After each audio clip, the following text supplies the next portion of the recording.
It is indeed a great honor to stand before you today on behalf of the Permanent Secretary, who has just greeted you and handed over the microphone to me to stand here on her behalf for the reason that she mentioned earlier on. As we officially open this important meeting marking the closure of the Teacher Education Support Project, famously known as Tesp. I would say that this is not just a closing meeting, because I'm sure everyone here is thinking of this is a closing meeting, this is a closing meeting. But I wish and I dare say this is not just a closing meeting. It is indeed a moment of accountability, reflection, and transition. Why transition? Because the meeting marks the end of a successful partnership, and at the same time, the beginning of a new responsibility. And what is in this new responsibility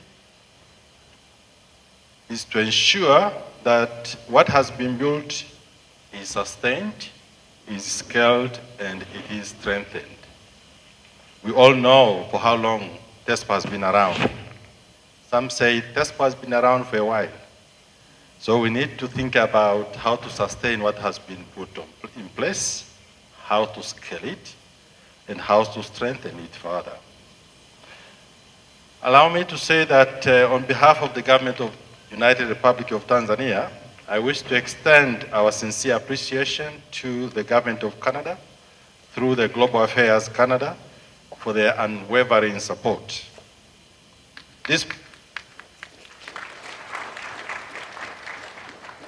This partnership has gone beyond financial assistance, since it has actually strengthened systems, it has built institutional resilience, and it has improved the quality of teacher preparation across the country. That's why I'm saying that the support has gone beyond financial support. Ladies and gentlemen, you will all agree with me that when Tesp began in 2017, teacher education institutions faced significant constraints, including limited teaching facilities, inadequate infrastructure, and gaps in tutor capacity, just to mention a few. But today, the story is different. Allow me to highlight what has been realized as a result of project intervention. You may call it impact, you may call it outcome, depending on how you look at them. One, we have realized improved access to learning resources. As you might know, a number of textbooks have been distributed in the tune of close to 200,000.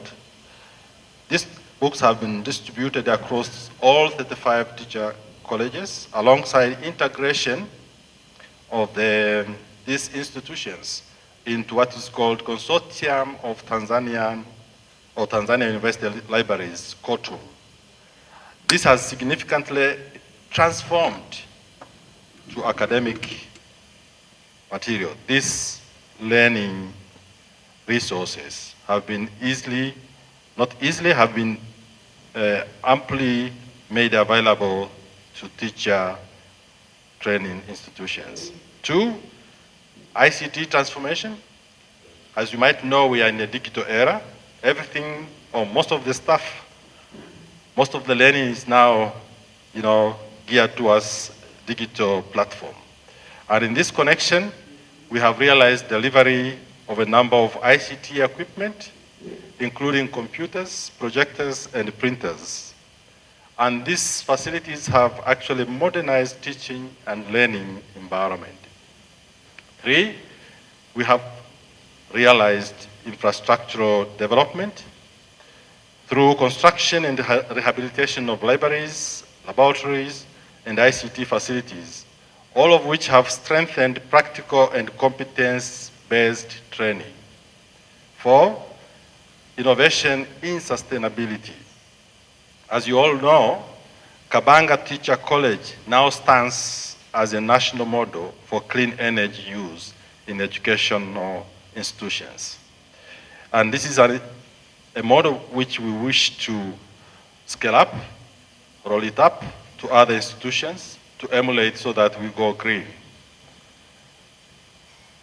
Capacity has actually been built in many ways, in many aspects, and that includes tutors that have been capacitated in modern pedagogy, inclusive education, gender responsiveness, and ICT integration.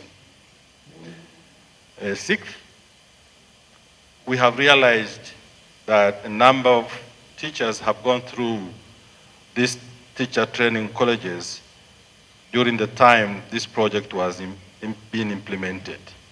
And our quick calculation shows that around 73,000 student teachers have actually graduated over the project period. And these are the graduates that have been trained in a different way, given the improvement that has actually been made in terms of learning environment, ICT facilities.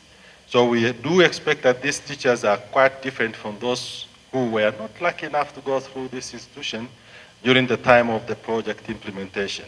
So this is a big push, big contribution to the national education workforce.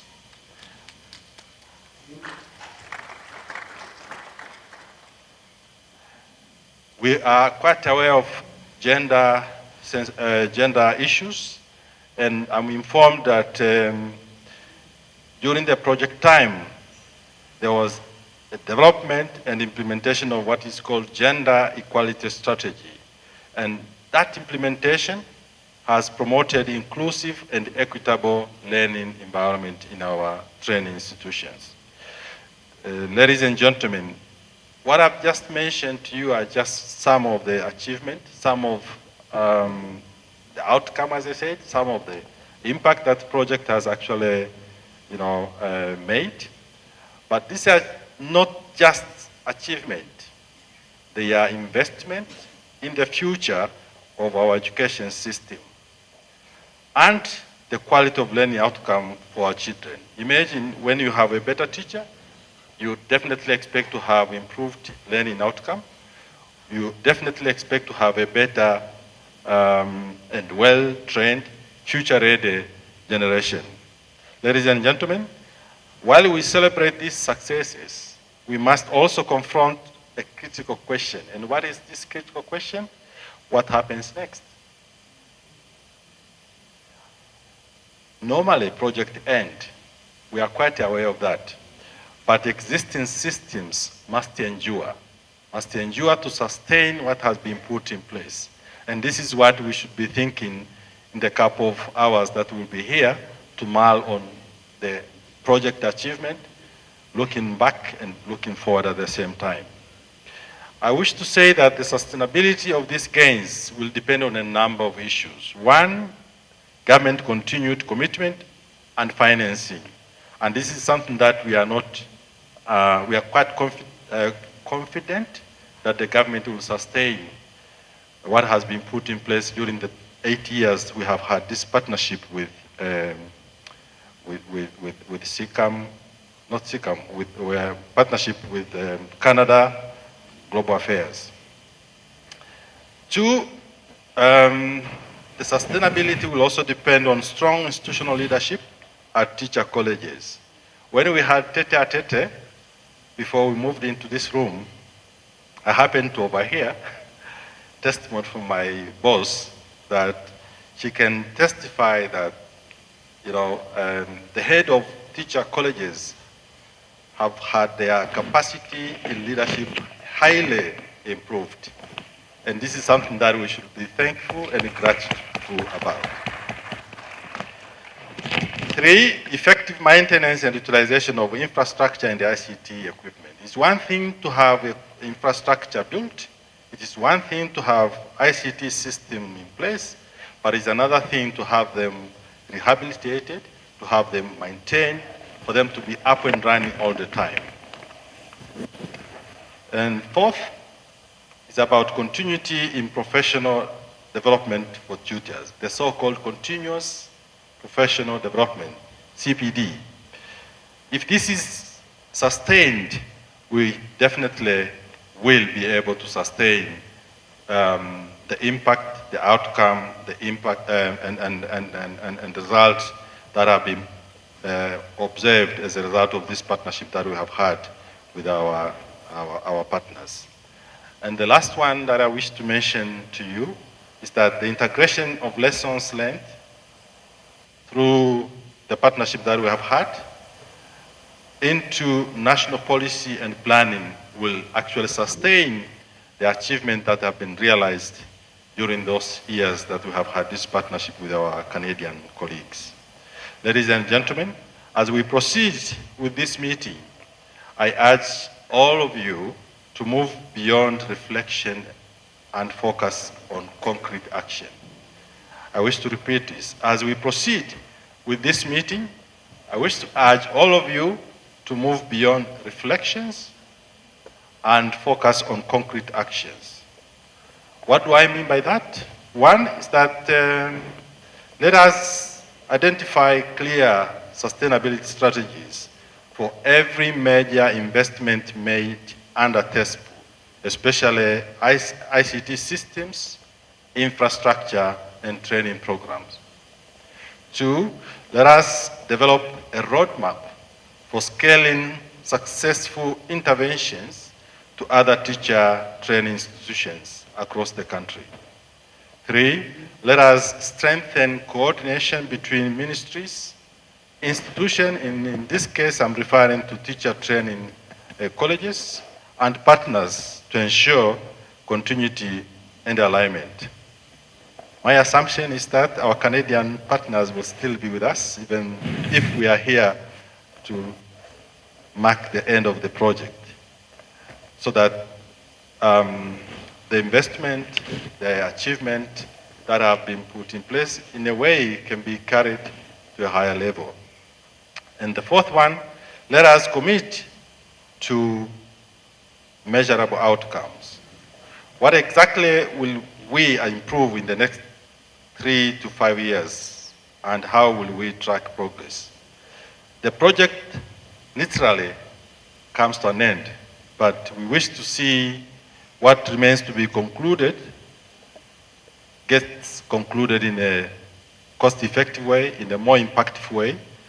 And that's why I'm saying that let us commit ourselves to measurable outcomes, and we should think of how we will be measuring and tracking the progress of the outcome that we do envisage. Finally, let each institution present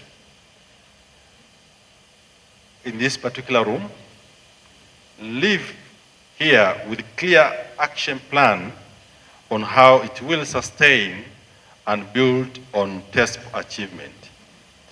Tesp has been in operation for the past 8 years, but we wish and we all pray that the achievements that have been realized are sustained beyond this date. That way, if we are able to achieve that, this meeting will produce practical, actionable, and time-bound recommendations, not just discussions. Ladies and gentlemen, we have come a long way to lose momentum. We have come a long way to lose momentum. 8 years is not a joke. So we have had this momentum for the past 8 years, so we should not lose it. The foundation has already been built by Tesp in partnership with our institutions. The responsibility now rests with us to ensure that this investment under this particular project, so-called Tesp, continues to deliver impact for generations to come. Ladies and gentlemen, I've just been requested to speak on behalf of the Permanent Secretary. And I wish not to overdo that, so that next time I will also be requested to speak on her behalf. So, with these few remarks, ladies and gentlemen, it is therefore my honor to officially declare this meeting open.